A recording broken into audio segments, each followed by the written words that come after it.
Hello everyone, and welcome to this video from the loving universe. Not everyone who wanders are lost. Depression has become a real obstacle, a real problem in our societies these days. And everyone tends to get hit at some point in their lives. Teenagers, adults, even old people. It doesn't matter if you're a doctor, if you have your own business, or if you're a student waiting to finish your degree in college, or even a young child. What's the purpose of it all? Why all this suffering? Why should I be alive? Is there an end to all my suffering? These are the questions that will get raised in our minds with no definitive answer. When we're depressed, we lose appetite, we can't get out of bed, and even if we can, it feels like the biggest obstacle to overcome. Our appetite decreases or increases.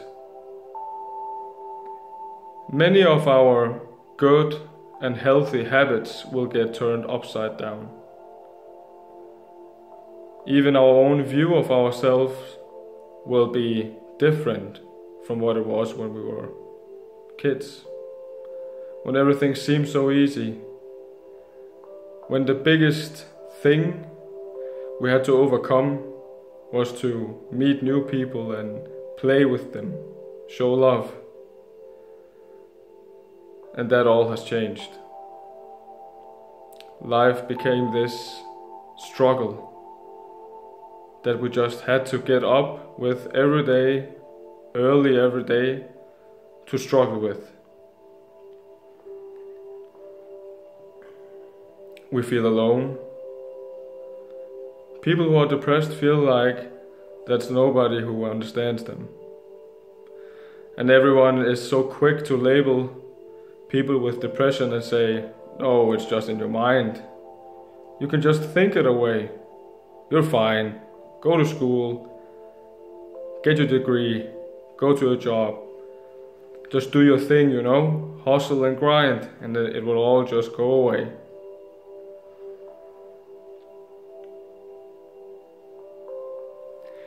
When we're depressed, we feel very alone. We feel isolated. But what's the point of it all? Is there any end? What happens to our bodies when we're depressed? Which consequences do our bodies and our minds take from this state? We know when we're depressed that our body tends to change because of the changes happening in our mind. Our thoughts matter and our feelings matter as well. Everything material starts from a non-material place. Before we go out in the kitchen and make that sandwich and eat it, it started with us having the thought of going out in order to make the sandwich. So everything material starts immaterial. We know that our body and our mind is very intelligent, more intelligent than we ever knew. This information is coming forward in our times now. Think about it. Scientists have discovered that our thoughts and feelings causes our chemicals and our hormones in our bodies to arise. If I were to feel very afraid right now because I felt like someone was chasing me, then my body would produce cortisol and noradrenaline. Cortisol is our stress hormone, and noradrenaline is the hormone which helps us to flee from the danger. So actually these hormones are put in place for us to be safe. That's a good thing, right? The problem is, our body can't tell the difference between a tiger chasing me right now, which there obviously is not, and my fear of a tiger chasing me. Or even my fear that I won't amount to anything in life, that I'm cursed somehow. Actually, my thoughts are irrelevant. The important part is, which feelings do they stir up in my body? Which thoughts is it that I believe to be true? And which feelings do they then cause to stir up in my body? This state will determine which hormones get triggered in our bodies.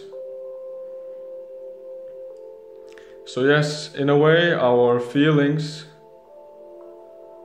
of stress and fear actually plays to our advantage. It keeps us safe from any dangers. In the old days, when we were living out in the woods, these feelings of stress and fear were the only things that kept us alive. But today we have migrated into our own houses, and our existence has become a little more convenient. So the physical dangers has become less. But as I said, our mind can't tell the difference between a physical danger and what is perceived as a danger in our mind.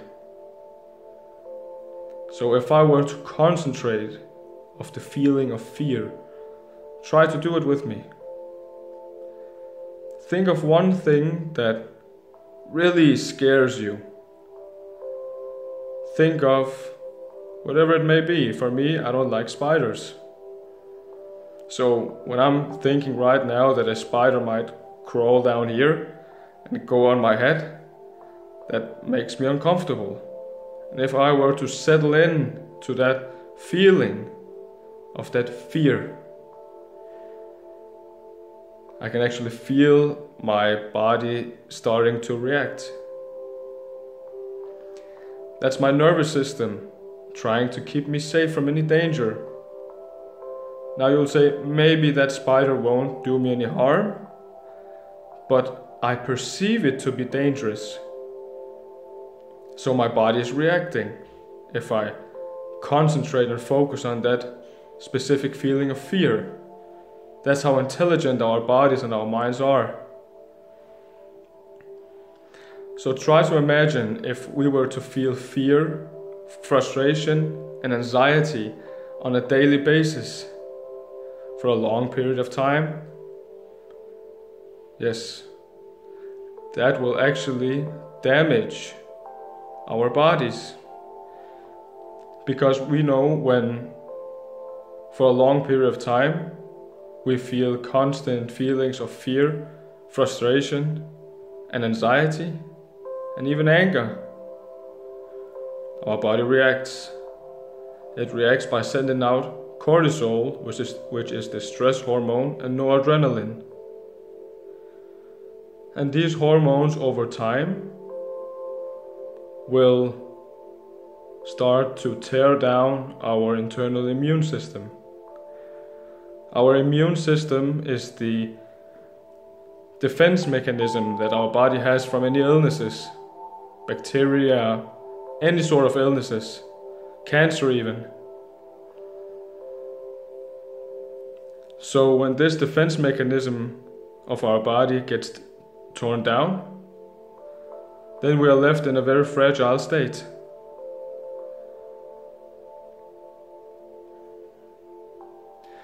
This can become a real issue with time.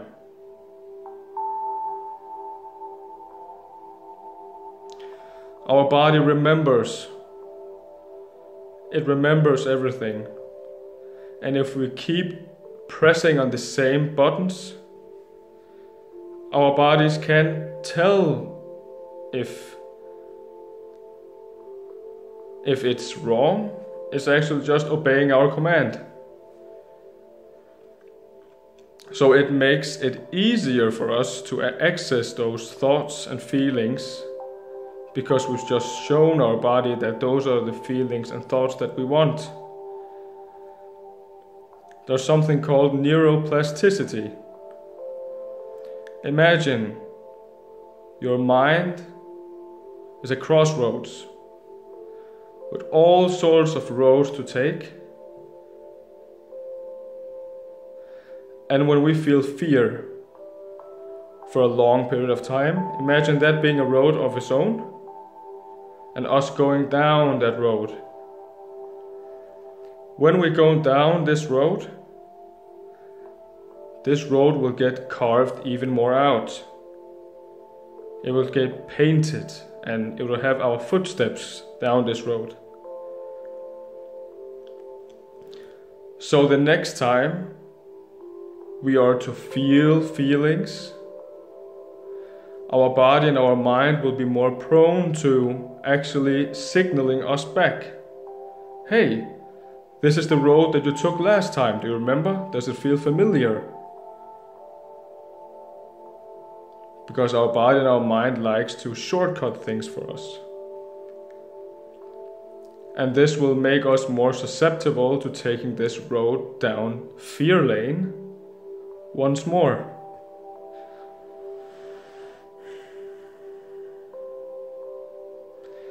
And with time, it will be more difficult to get back to our original state of health.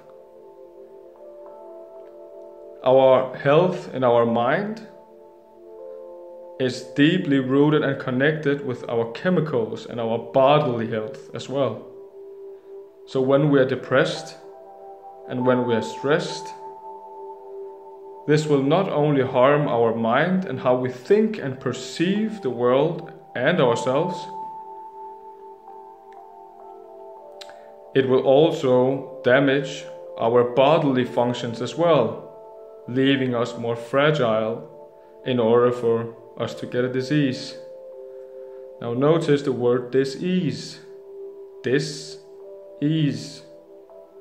Not at ease.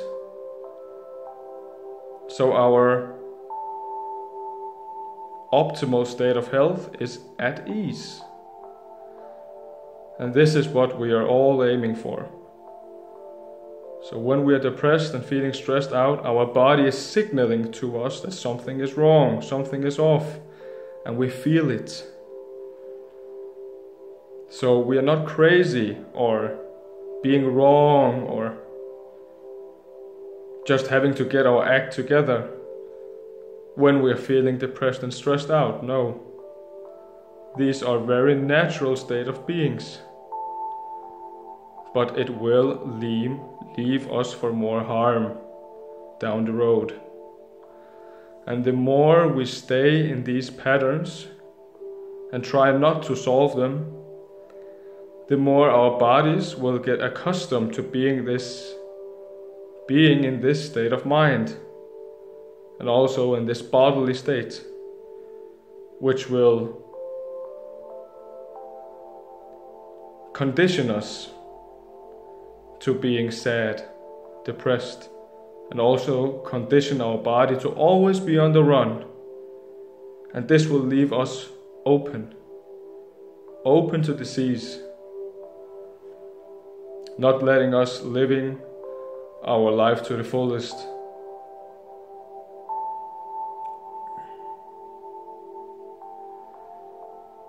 Not all those who wander are lost.